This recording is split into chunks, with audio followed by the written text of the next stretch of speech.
जय श्री श्याम, जय मनोरम धाम। आप सभी श्याम भक्तों का एक और नई वीडियो में स्वागत है। यह जानकारी उन श्याम भक्तों के लिए काफ़ी ज़्यादा महत्वपूर्ण है जो श्याम भक्त यहाँ पर 24 फरवरी से लेकर के और 10 मार्च तक आना चाहते हैं। तो इन दिनों में महाराज जी कब कब बैठेंगे, कब कब नहीं बैठेंगे, कब आपको आना चाहिए, कब नहीं आना चाहिए, ताकि आप लोगों को यहाँ आने के बाद आशीर्वाद मिल जाए। आपको क्या बीमारी है, क्या परेशानी है, वो ठीक हो जाए यहाँ आने के बाद। अक्सर लोगों की बीमारियाँ जो होती हैं बड़े बड़े अस्पतालों में ठीक नहीं होती हैं, तो यहाँ आने के बाद भी ठीक हो जाती हैं।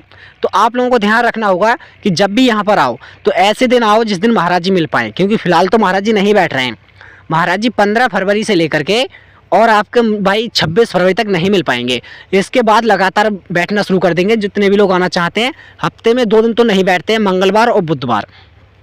अब आप लोगों को ध्यान रखना है, कुछ बातों का मैं बता देता हूं आप लोगों को, ताकि आप लोग अच्छी तरह से काम कर सकें। सबसे पहले यहाँ आने के बाद आपको लेना पड़ता है महाराज जी से आशीर्वाद। महाराज जी से आशीर्वाद लोगे आप लोगों को तो आपको क्या बीमारी है, क्या परेशानी है, वो बतानी पड़ेगी। महाराज जी को अच्छी तरह से बता देना, और बताते समय जो भी श्याम जल लेके जाओगे अपने साथ में उसका ढक्कन खोल के रखना और श्याम जल को पड़वा लेना। अगर अपनी बीमारियाँ अच्छी तरह से बता दी आप लोगों ने तो आपको महाराज जी आशीर्वाद भी दे देंगे और श्याम जल भी पढ़ के दे देंगे। अब देखो फ़ायदा जो होता है वो श्याम जल से ही होता है, ध्यान रखना, श्याम जल से और महाराज जी के आशीर्वाद से। अब काफ़ी लोग यही गलतियां करते हैं कि वो ना ही तो श्याम जल पढ़वाते हैं और ना ही तो आशीर्वाद लेते हैं, फिर कहते हैं कि हम मनोरम धाम गए और हमारी कोई बीमारियां परेशानियां ठीक नहीं हुई। तो आप लोगों को ध्यान रखना होगा कि आप लोग अच्छी तरह से सब काम बता दें। अब जो लोग प्रसाद चढ़ाना चाहते हैं उनके लिए बताना चाहूँगा कि 51 रुपये का प्रसाद मिलता है बच्चों के लिए और 101 रुपये का प्रसाद मिलता है बड़े लोगों के लिए। अब आप लोग प्रसाद लेंगे, अर्जी फार्म जो रहता है वो आपको फ्री में मिलेगा। अर्जी फार्म जो रहता है अर्जी लगाने के लिए आपको क्या बीमारी है, क्या परेशानी है, वो आपको लिखनी पड़ेगी उसमें। अगर आप लोग खाटू श्याम बाबा के दरबार तक अपनी अर्जी लगाना चाहते हैं, देखो अर्जी लगाने का बड़ा ही अच्छा सा तरीका है कि आप लोग अर्जी फार्म ले लें। अगर आपसे नहीं भरा जा रहा है तो दुकान वाले की सहायता से भरवा लें, और भरने के बाद आप लोगों को बड़े मंदिर में जाके अर्जी चढ़ा देनी है। अब जब आप लोग जाएंगे खाटू श्याम बाबा के मंदिर में दर्शन करेंगे, पहले अपनी अर्जी चढ़ाएंगे।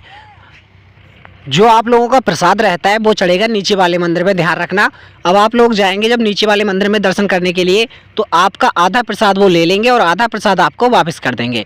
अब जो आधा प्रसाद बचेगा वो कहीं पे ना ही तो आपको चढ़ाना है, नहीं कहीं पे फेंकना है, वो आप अपने साथ में ले जाना अपने घर पे, आप भी खाना और अपने बच्चों को खिलाना। देखो काफ़ी लोग क्या करते हैं, आधा जो प्रसाद होता है उसको श्याम कुंड की जगह फेंक देते हैं, चढ़ा देते हैं। मतलब कोई फेंकना ही है, क्योंकि जब चढ़ाने की जगह ही नहीं है वहाँ पे तो बेफालतू में भाई चढ़ाते ही क्यों। क्योंकि महाराज जी ने खुद मना किया है कि केवल मंदिर प्रसाद में जो प्रसाद रहता है वो छोटे मंदिर में चढ़ रहा है या बड़े मंदिर में चढ़ रहा है, कहीं पे चढ़ रहा है वहीं पे चढ़ाओ, और वहीं पे भाई बाकी का जो प्रसाद रहता है वो अपने घर पे ले जाओ। देखो उसका जो अच्छा फ़ायदा होता है वो आपके लिए ही रहेगा। आप लोग अपने घर पर जाके उसे अच्छी तरह से इस्तेमाल करो। अब यहाँ पर वो लोग आ रहे हैं अगर सीरियस टाइप के मरीज को लेकर के, तो उन लोगों के लिए टोकन मिलते हैं। अगर ज़्यादा क्रिटिकल हालत है तो उनका डायरेक्ट नंबर आता है, उनका कोई टोकन नहीं होता है और ना ही तो लाइन में लगना पड़ता है। अब नॉर्मल टाइप के जो व्यक्ति होते हैं जिन्हें भाई काफ़ी मरीजें रहती हैं, बीमारियां रहती हैं शरीर में, तो उन लोगों के लिए टोकन मिलते हैं। अब टोकन आप लोगों को निःशुल्क मिलते हैं, बिल्कुल फ्री में। तो आप लोग टोकन ले लेना। सुबह 8 बजे से बैठना हो जाते हैं शुरू, और जब महाराज जी बैठेंगे तभी टोकन मिलेंगे, अन्यथा टोकन नहीं मिलेंगे। अब यह 2 शिफ्ट लगाई जाती है टोकन वालों की।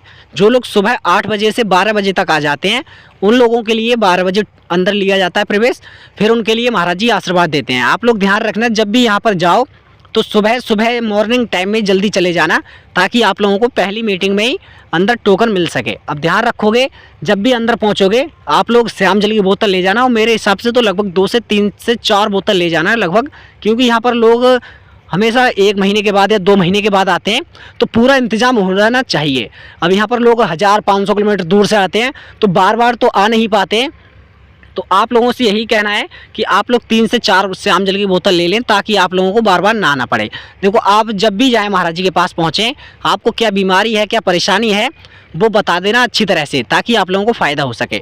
अब काफ़ी लोग यही गलतियां करते हैं कि बीमारियां बताते नहीं हैं, फिर बाद में कमेंट करते हैं कि हम मनोरम धाम गए और हमें फ़ायदा ही नहीं हुआ कुछ।